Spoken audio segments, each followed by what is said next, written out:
Boa tarde. Nós vamos trabalhar um pouco a ideia do Cântico dos Cânticos, mas antes passaremos uma vista rápida, em rápidas pinceladas, pequenas pinceladas, sobre o helenismo.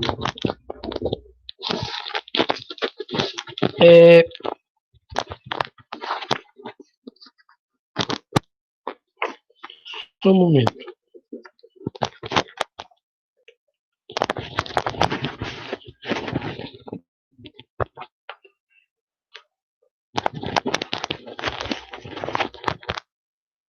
O helenismo é uma filosofia que, em verdade, supera a filosofia clássica grega antiga.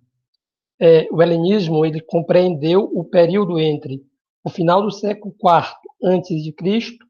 até o século II da era cristã. A conquista da Grécia e a expansão do Império Macedônico favoreceram o contato com as culturas orientais.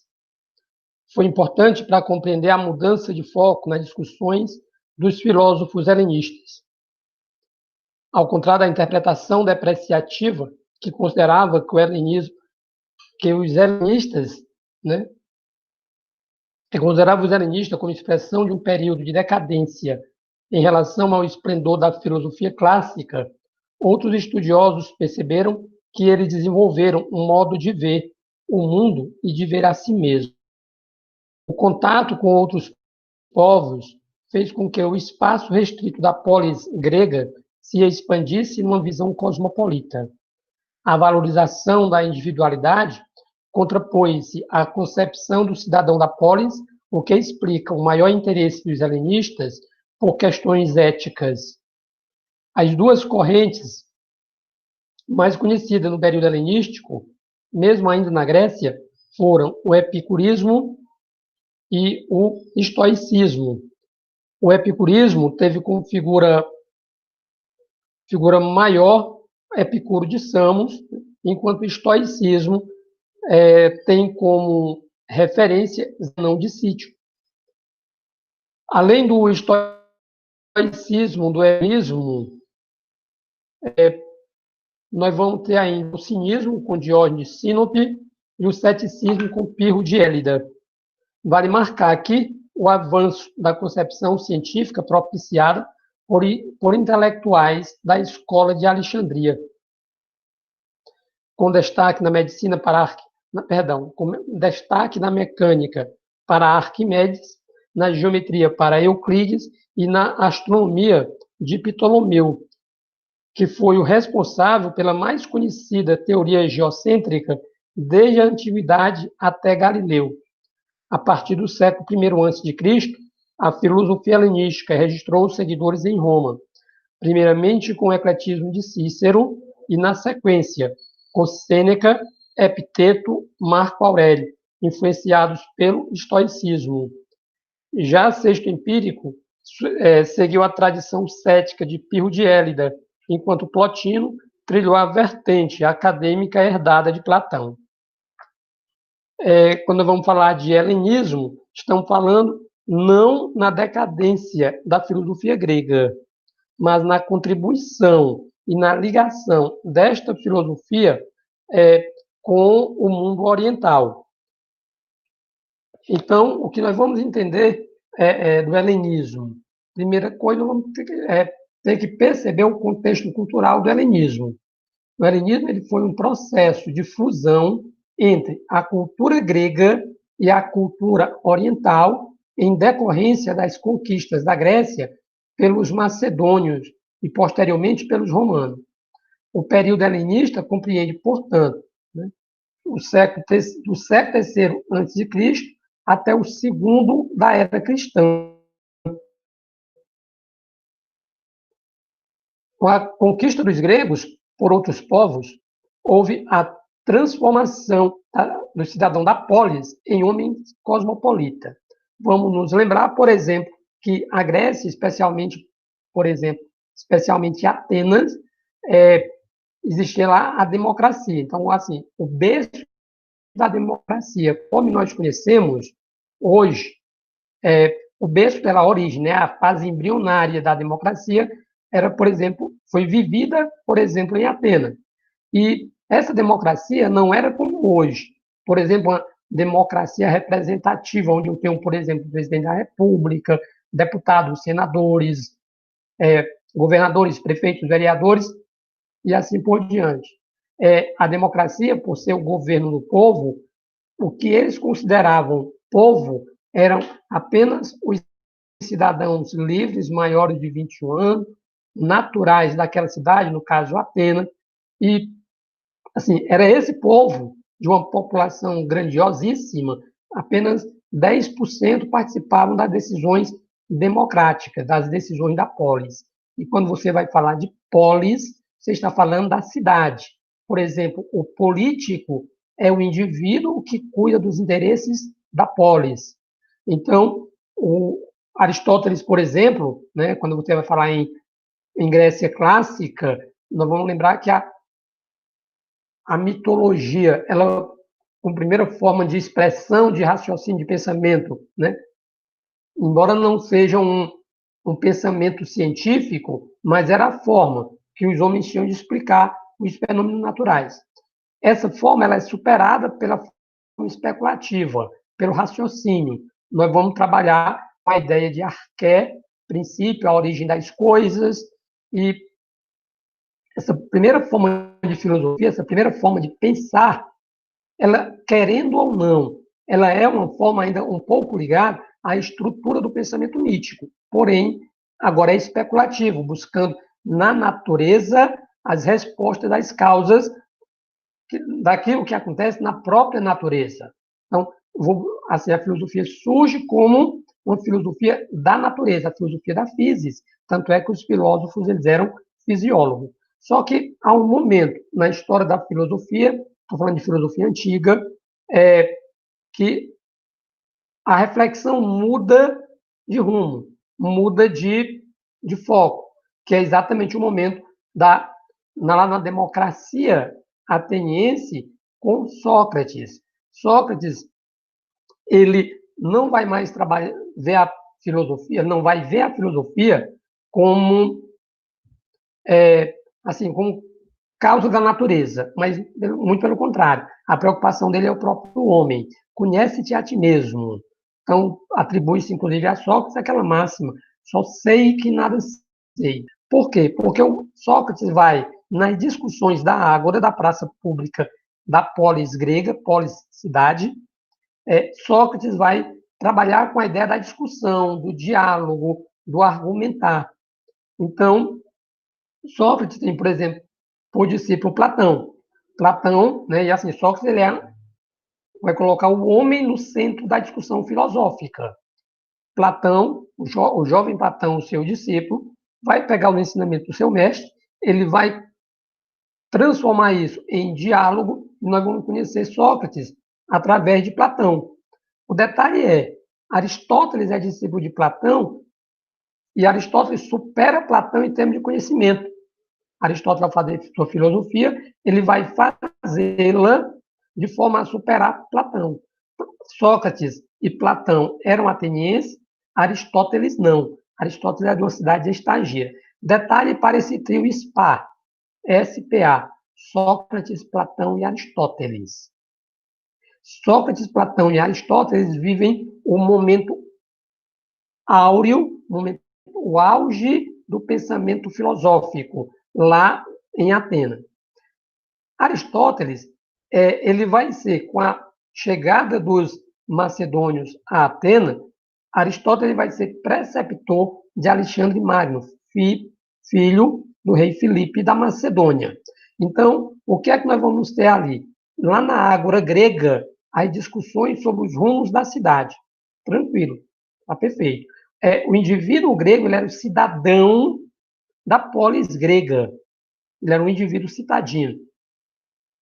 O detalhe é, com a chegada do Império Macedônio, essa ideia do cidadão grego, ela não existe mais, porque a cidade passa a ser um cosmopolita. Assim, a cidade não só daquele mundo grego, mas a cidade de todo o Império. No caso aí eu estou falando do Império Macedônico. E a filosofia helenística, por que essa filosofia é importante? Porque ela vai influenciar, inclusive, lá na escritura de alguns livros do Antigo Testamento. A gente pode colocar, por exemplo, o Cântico dos Cânticos, o Eclesiástico, situado dentro desta ideia.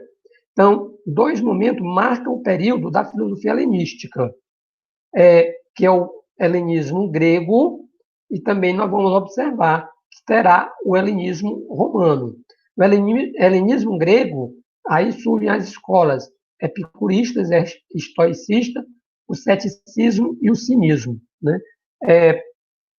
O epicurismo assim, seu principal representante é Epicuro. Epicuro nasceu em Samos. Samos é hoje assim, a Turquia, né? O litoral da Turquia. Né?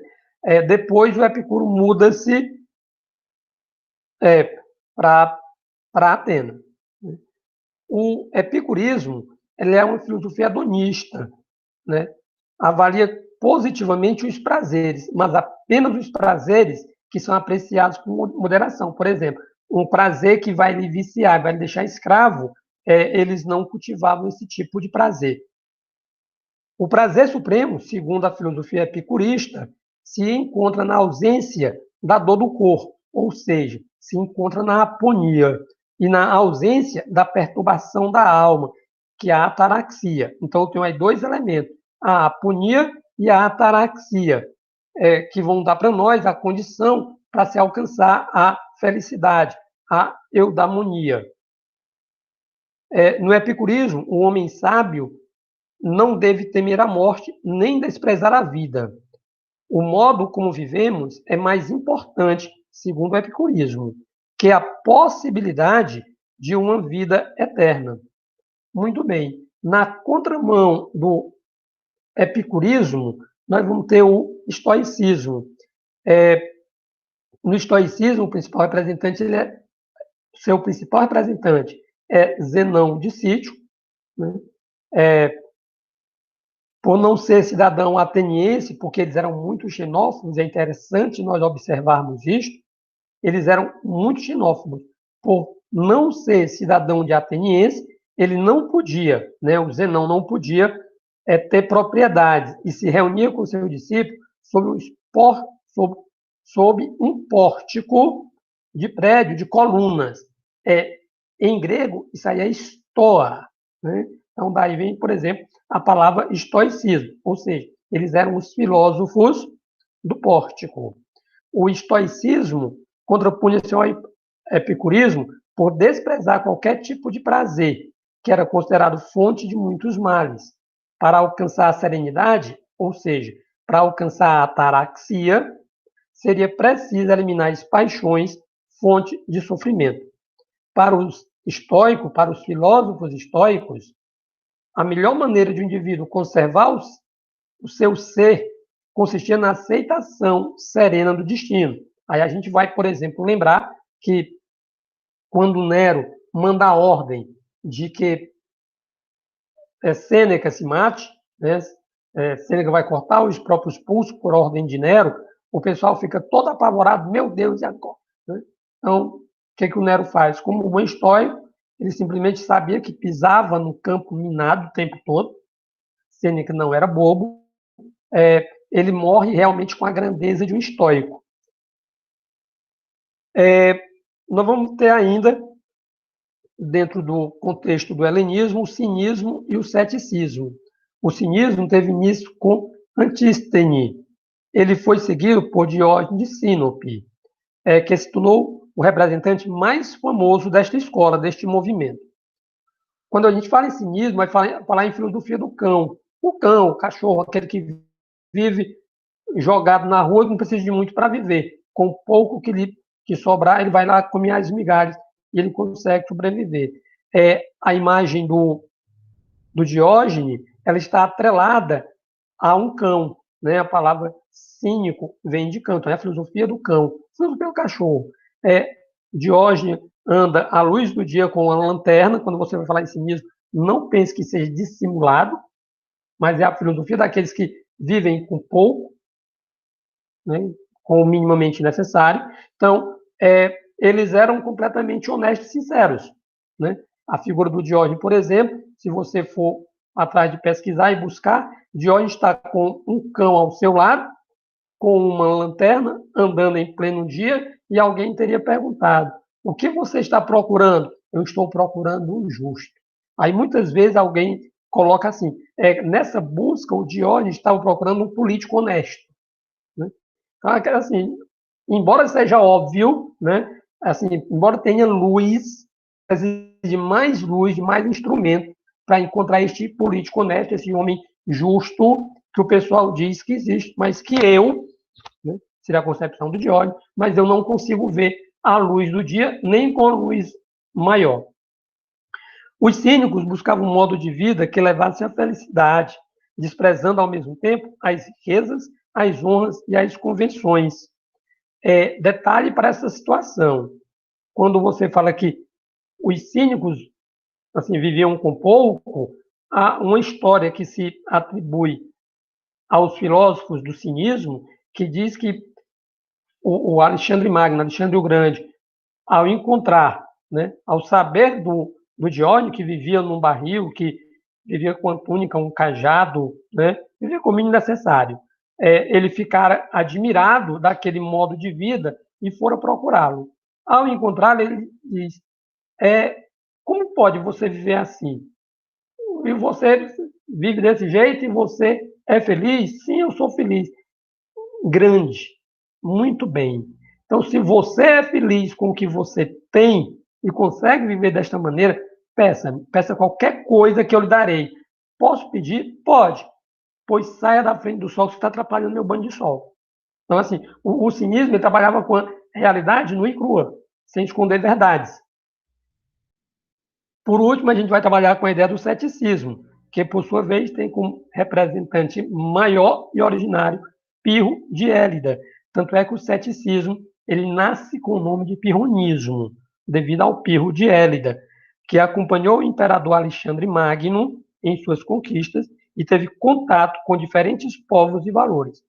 Para os céticos, a atitude coerente do sábio é a suspensão do juízo. Suspensão esta que nós conhecemos com o nome de epoqué, e a aceitação da impossibilidade de se discernir o verdadeiro do falso. E, por fim, como eu estava dizendo, apenas um breve traçado, nós vamos trabalhar com a ideia da filosofia helenística greco-romana, falando do helenismo romano e da escola de Alexandria. O helenismo romano, no helenismo romano, nós vamos ter a tradição latina, que a tradição latina se uniu à cultura cosmopolita, resultado da fusão entre os elementos gregos e os elementos orientais. Os textos passaram a ser escritos em latim e grego. É importante observar que, quando a filosofia clássica ela é invadida pela filosofia macedônica, as obras de Aristóteles, por exemplo, elas são levadas para o Oriente e só voltam anos depois, né, já, né, lógico, aqui já estou falando de Idade Média, né, mas só voltam anos depois por obra e graça de um indivíduo chamado Robert Grosseteste. O principal representante do helenismo romano foi Cícero, que se tornou um grande orador. Ele sofreu influência do platonismo, do estoicismo, do epicurismo. Ele rejeitava o ceticismo. Houve também o estoicismo romano, desenvolvido principalmente por Sêneca, Epiteto e Marco Aurélio. Quando eu falo em Marco Aurélio, eu estou obrigatoriamente falando no imperador romano. Sexto Empírico recebeu a influência pirrônica e o Plotino desenvolve-se numa filosofia neoplatônica. E a escola de Alexandria, ela foi o centro de estudo localizado exatamente dentro da Biblioteca de Alexandria, que ela foi fundada anos após a morte de Alexandre Magno. Destacam-se aqui nomes importantes na geometria, na mecânica, na medicina, né? Nós vamos ter, por exemplo, na geometria o Euclides. Euclides, o autor da obra Os Elementos, da nossa famosa geometria euclidiana. Arquimedes famoso Arquimedes da Eureka, né? Na mecânica, e o Ptolomeu. Ptolomeu que ele desenvolve o sistema geocêntrico, que é aceito desde essa época, por volta do século II, terceiro depois de Cristo, até, até Galileu. A escola e a biblioteca, a escola de Alexandria e a biblioteca de Alexandria entraram em declínio com os constantes ataques dos cristãos, que no século IV depois de Cristo criticavam os estudos lá desenvolvidos, e no ano 641 foram totalmente destruídos pelos muçulmanos. Então, nós temos aqui um breve repasse sobre a escola de Alexandria, sobre o Império Macedônico, sobre, na verdade, a filosofia helenista. O que é que nós vamos fazer agora? Nós vamos trabalhar um pouquinho com o livro do Cântico dos Cânticos. E nós vamos trabalhar com o livro do Cântico dos Cânticos.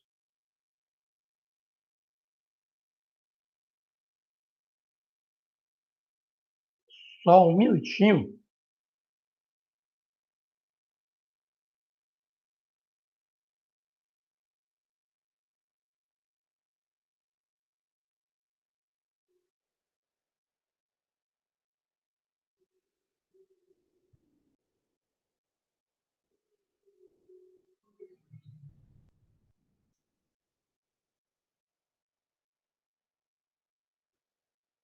Vou interromper esse compartilhamento e vou fazer o seguinte.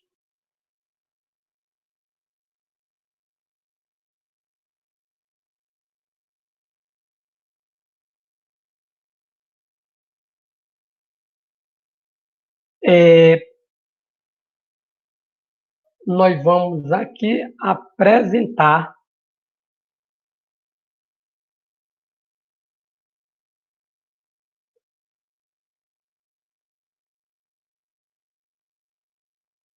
este slide.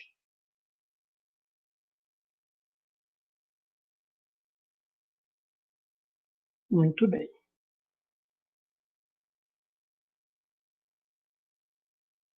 Vou trabalhar aqui com o livro do Cântico dos Cânticos.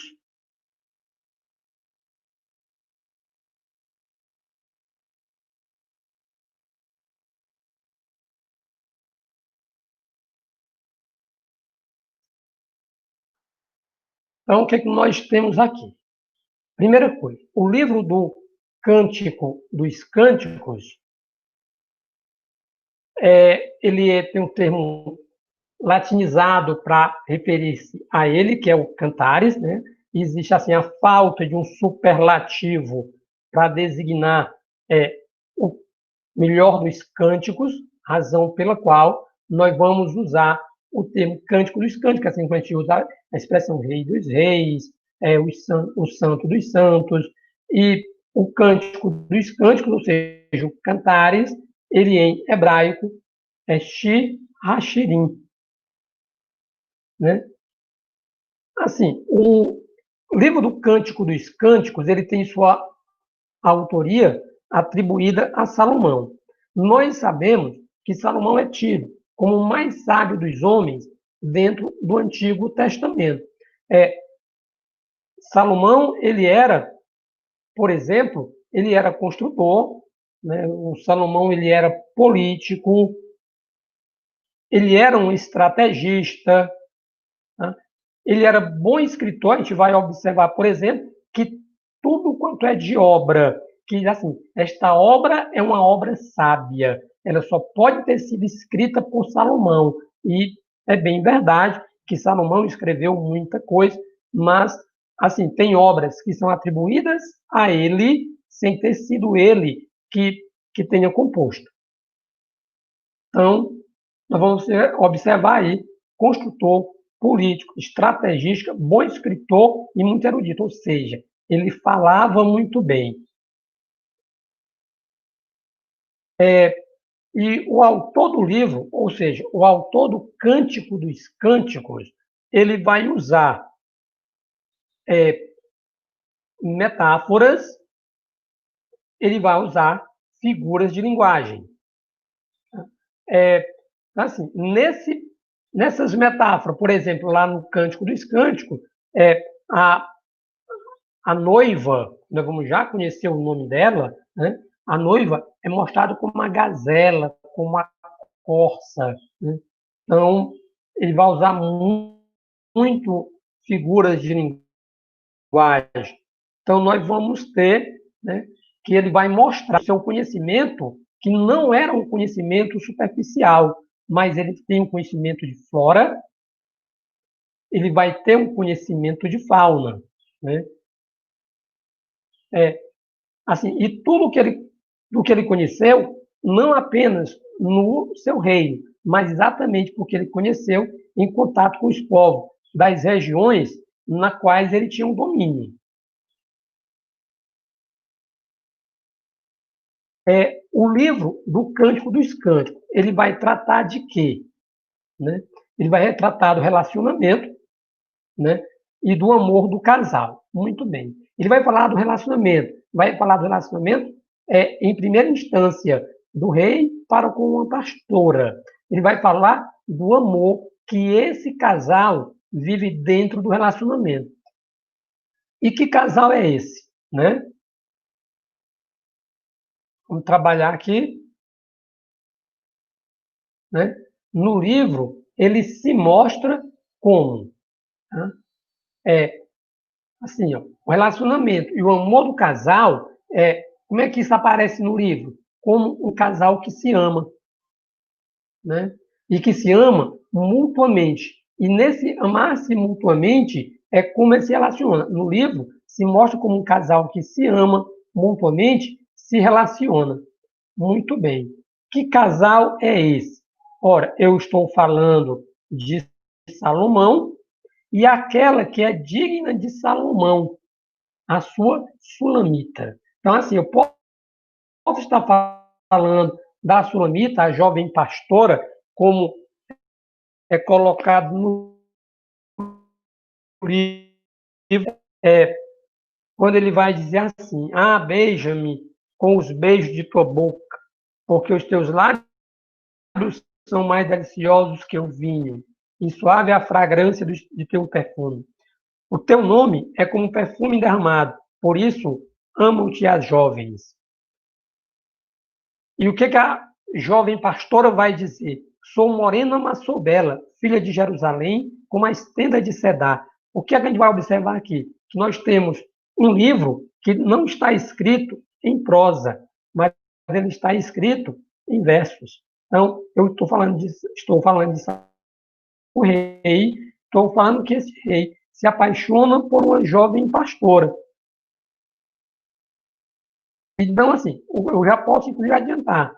Quem são os personagens desta obra? Com certeza, o rei, obrigatoriamente a jovem pastora. E nós vamos ver ainda que vai haver, dentro do material do livro do Cântico dos Cânticos, um coro de mulheres. Não esqueçamos, por exemplo, que Salomão, ele vive numa época, ele vive numa situação que ele precisa fazer aliança com vários povos. E ele, dentro dessa ideia da aliança, ele vai viver uma poligamia. A esposa vai ter 300 concubinas, ou seja, Salomão, ele é dono de um harém. O livro, ele aparece para nós divididos em 4 partes, né? É assim, do capítulo 1 e 2, nós vamos falar do namoro, ou seja, o desejo do amor, né? Nos capítulos 3 e 4, nós vamos ver que este namoro ele vai se tornar casamento, né? Que é a realização do amor. Né?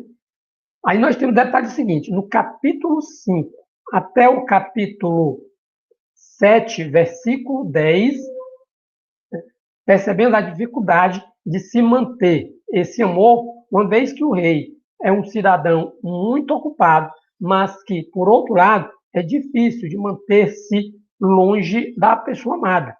A dificuldade de se manter esse amor, uma vez que é difícil ficar longe daquela pessoa a quem amamos.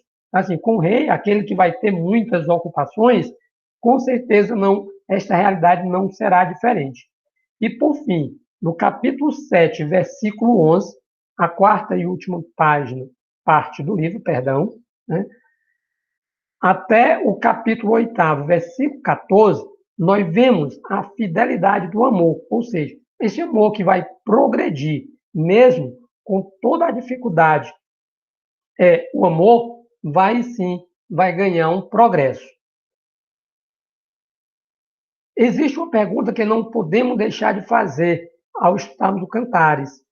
Por que o livro faz parte da Bíblia? Se é assim, ele é um livro que menciona Deus, fala de amor, fala de paixão, às vezes até um pouco erótico na linguagem da época, que, por sinal, assim, chega a ser realmente um pouquinho picante. Então, nós vamos observar que a Sulamita, né, como eu estava dizendo, é aquela que é digna de Salomão. Pode ser que eu esteja exatamente falando de uma única jovem pastora de nome Sulamita, é bem verdade, tá? Mas se nós formos atrás da raiz da palavra, a Sulamita é aquela digna, que é digna de Salomão. Então, como eu estava colocando agora há pouco, né, nós vamos dizer que no Cantares, no livro Cântico dos Cânticos, nós vamos falar do amor que nasce e que se consome nas núpcias para relatar o relacionamento de Javé com Israel. Ou seja, eu estou falando literalmente de um rei com uma jovem pastora, mas o que é que eu vou ter que considerar? Que o Cântico dos Cânticos para o povo de Israel é o relacionamento incondicional de Javé, o Deus único, supremo, superior a tudo e a todos, né, com o povo eleito, com Israel.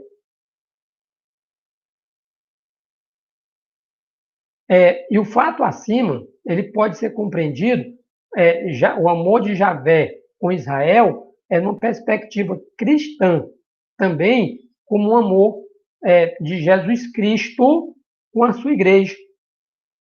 Né? O fato acima pode ser compreendido numa perspectiva cristã como o amor com o amor de Cristo com sua igreja. Não é como não. Né? Aqui, deixa eu só fazer aqui um serviço porco. Né? Bem aqui com.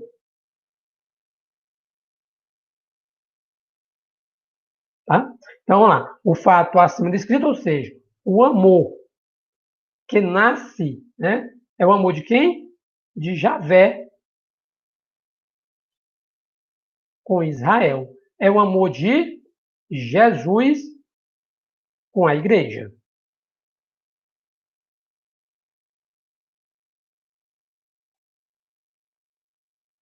Os grandes místicos cristãos, como, por exemplo, São João da Cruz, São Bernardo, eles vão colocar para nós,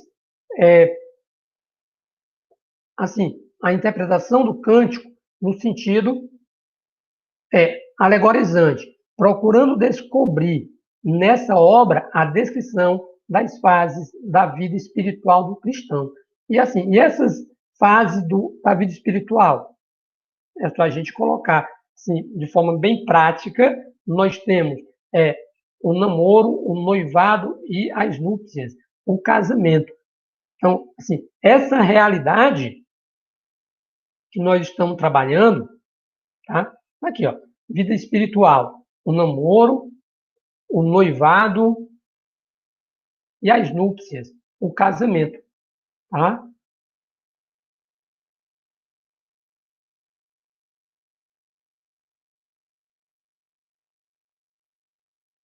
Seguindo, nós temos a ideia do amor. Já que aparece tanta palavra amor, nós vamos lembrar, por exemplo, do grego, né? Essa obra, ela tem forte influência grega, ela vai ter uma influência do helenismo.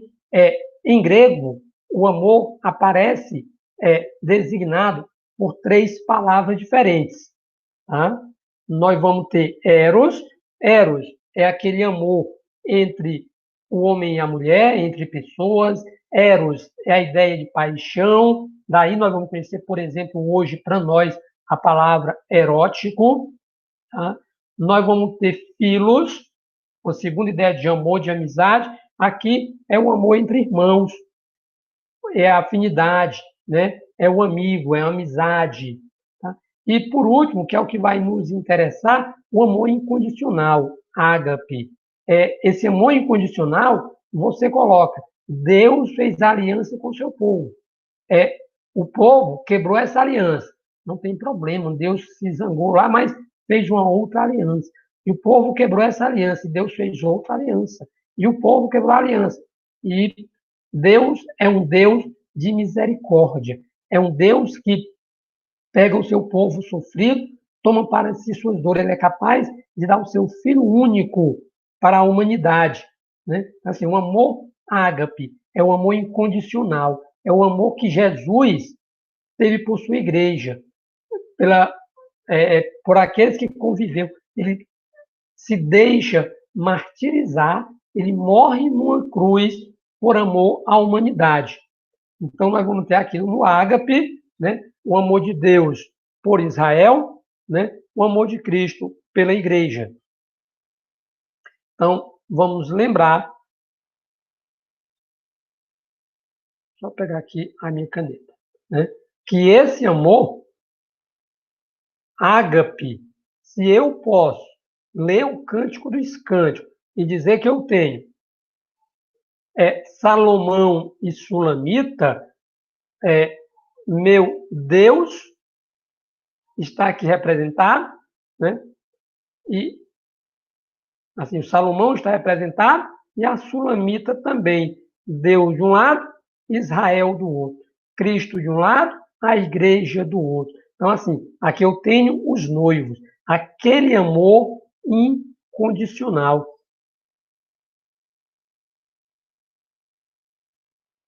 Cristo aparece de forma figurada. Cristo aparece de forma figurada, sendo fiel à sua noiva. Né? Cristo dedica sua vida a ela. Então, vamos observar aqui as figuras metafóricas que vão nos aparecer no livro do Cântico dos Cânticos.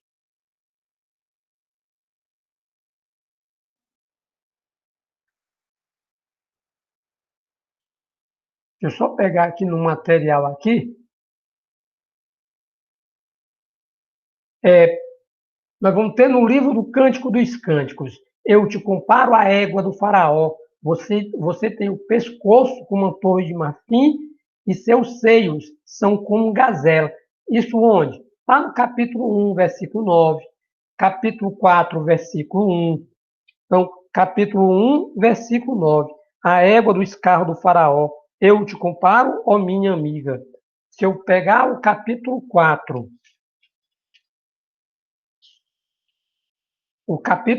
versículo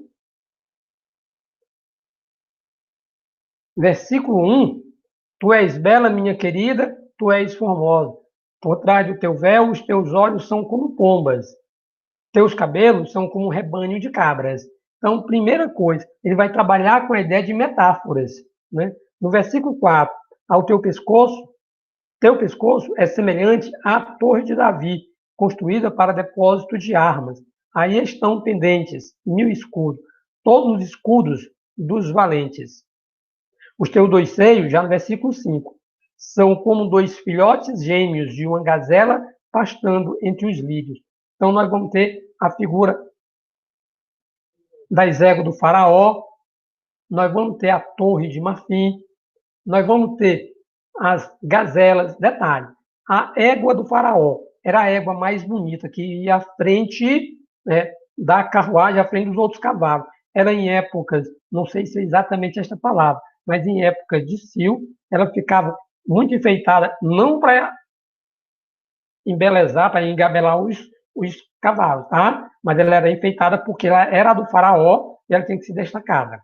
E os cavalos, como a égua estava lá amarrada à frente da carruagem, os cavalos ficavam enfurecidos, loucos, e conseguiam correr mais que os demais cavalos para encontrar aquela égua, e é verdade. O cavalo, ele é um animal que representa a fúria, diferentemente do jumento, que vai representar a docilidade. Tanto é que Jesus, ao entrar em Jerusalém, no Ramos, ele entra num jumentinho que nunca tinha sido montado.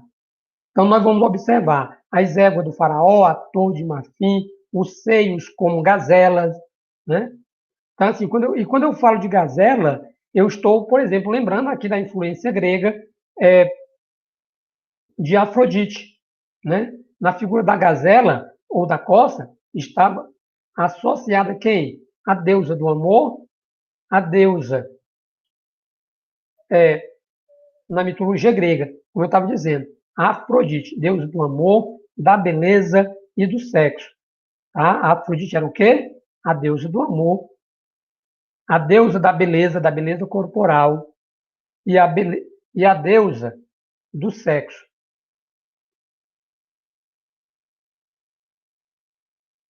Nos capítulos 6 e 7 do livro, a expressão parece esquisita, uma vez que fala que a mulher tinha a cabeça do tamanho do Carmelo, mas tenhamos cuidado.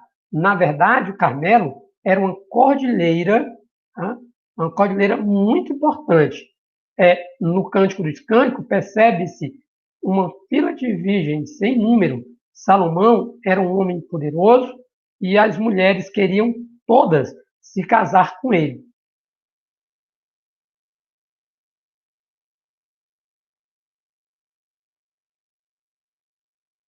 A mulher, ela é comparada a uma pomba sem defeito, né? A pomba é sempre uma expressão que se atribui ao Espírito Santo.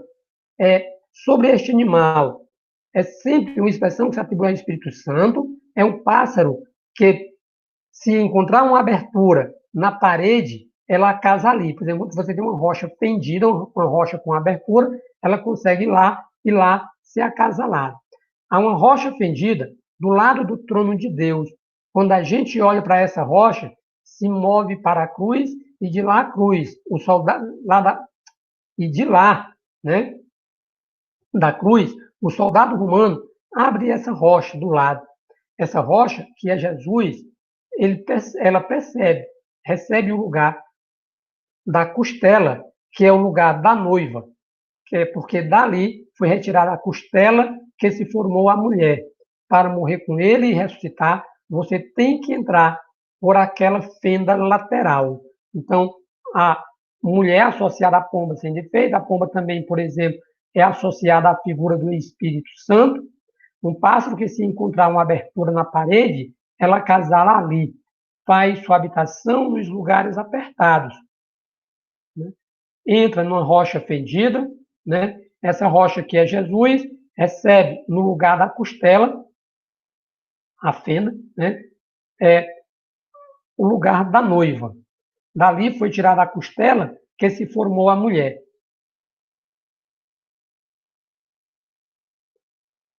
Para morrer com ele e ressuscitar, você tem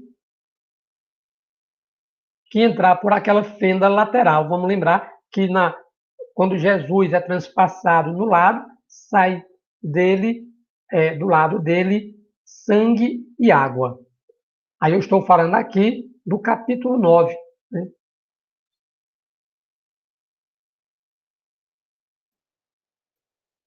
O amor, ele está acima de tudo. O amor é mais forte, até mesmo, do que a morte.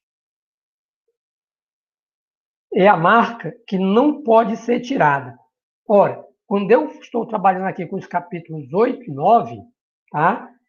Eu vou trabalhar com a ideia do amor. Então, nós vamos ter lá nos capítulos, né, os versículos que resumem o livro do Cântico dos Cânticos, capítulo 8, versículos 6 e 7. Capítulo 8, versículos 6 e 7. Põe-me como selo sobre o teu coração, como selo sobre os teus braços, porque o amor é forte como a morte. A paixão é violenta como o Sheol, suas centelhas são centelhas de fogo, uma chama divina. Então, o que é que nós vamos observar? Exatamente, é assim, o amor inabalável. Como a gente estava lendo agora exatamente no próprio livro do Cântico dos Cânticos, esta marca é o selo do livro. Que marca é essa? Exatamente o amor. Vou criar aqui, que na verdade eu tinha passado muito de forma muito rápida.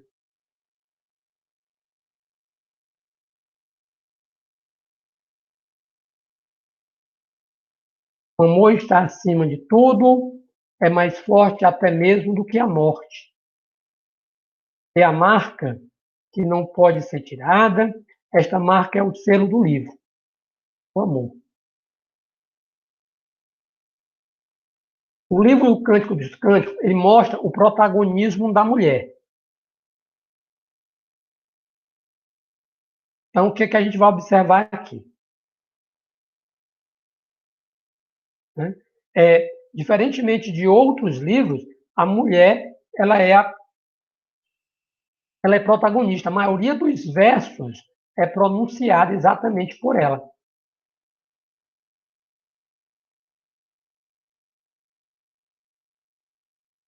Assim, a história por trás do livro do Cântico dos Cânticos. O que é que a gente vai observar aqui? Tá? Eu tenho três situações, das quais a terceira é a mais plausível, que seria assim, a escrita do livro. O livro teria sido escrito no período inicial da monarquia. Então, assim, ou no período intermediário da monarquia, tá?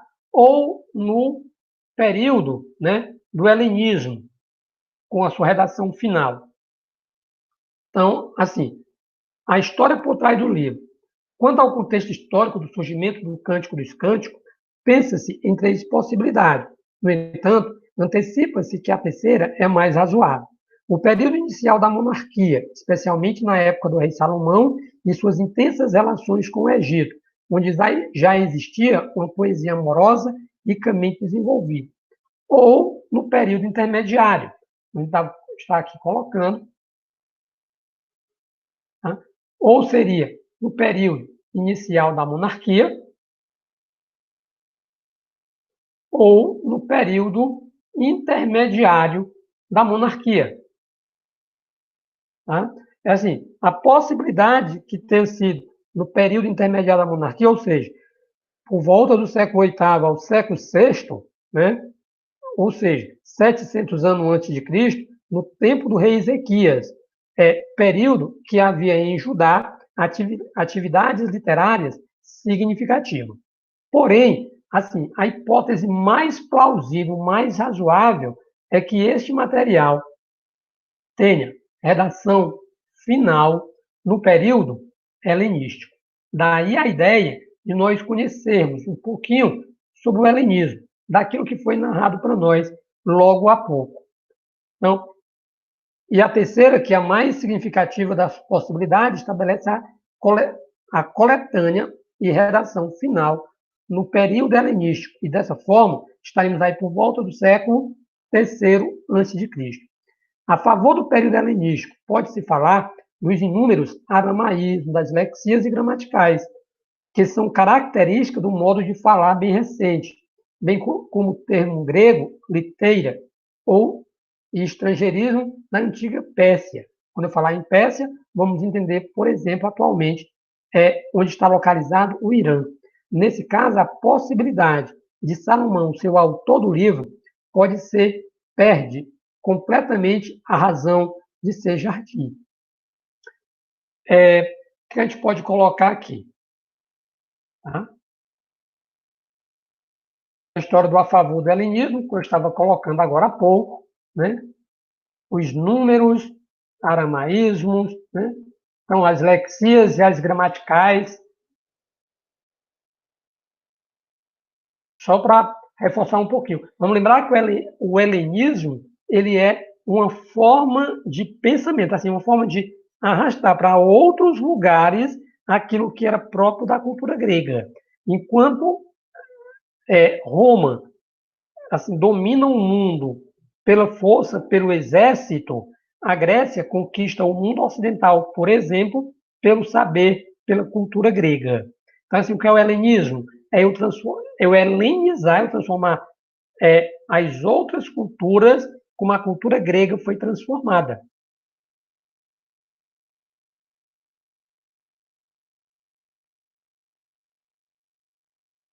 Atribui-se a autoria do livro a Salomão. Pode ser, é uma questão de pseudônimo, pode, tá? Mas, assim, podendo ser de sua autoria ou não ter sido escrito por ele, né? Mas, com certeza, assim, é uma obra tão vasta, tão boa, tão significativa, que ela estaria de acordo com a inteligência de Salomão.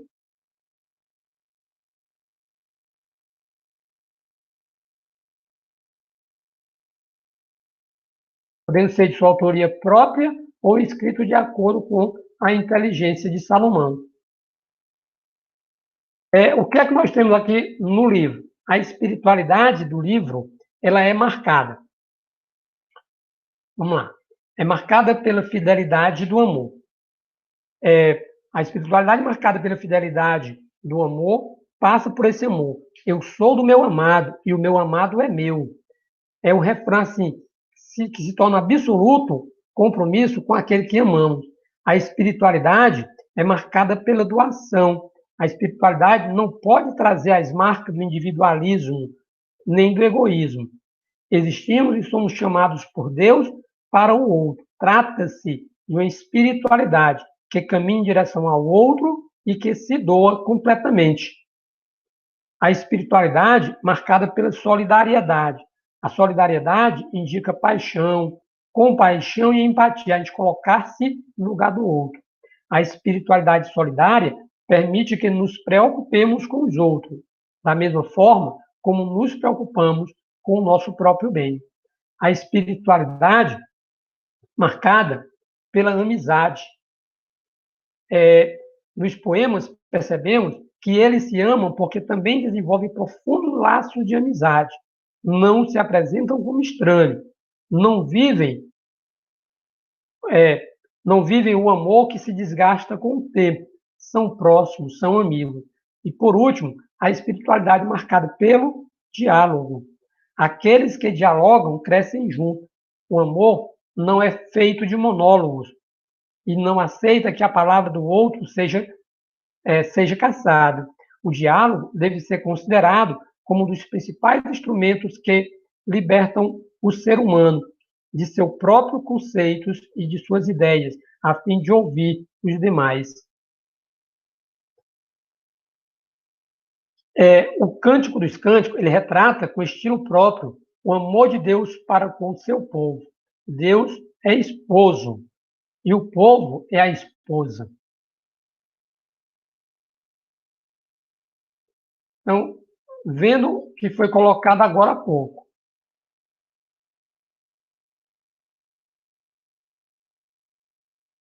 Retrata com estilo próprio o amor de Deus para com o seu povo. Então, assim, nesta realidade, nós vamos ter, dentro do livro do Cântico dos Cânticos, primeiro, nós vamos ter os amantes, no caso aí, Salomão e Sulamita.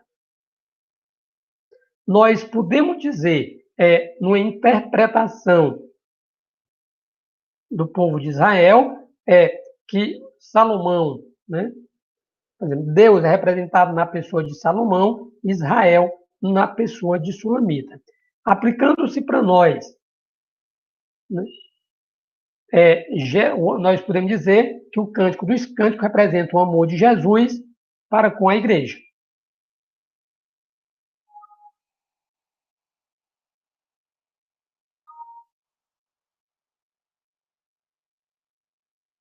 Muito bem.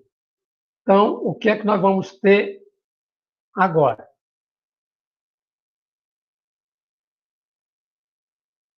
Nós vamos finalizar este momento. Na verdade, isso aqui é um breve estudo, só para a gente ter assim, uma noção, para ter depois uma leitura mais aprofundada sobre o livro do Cântico dos Cânticos.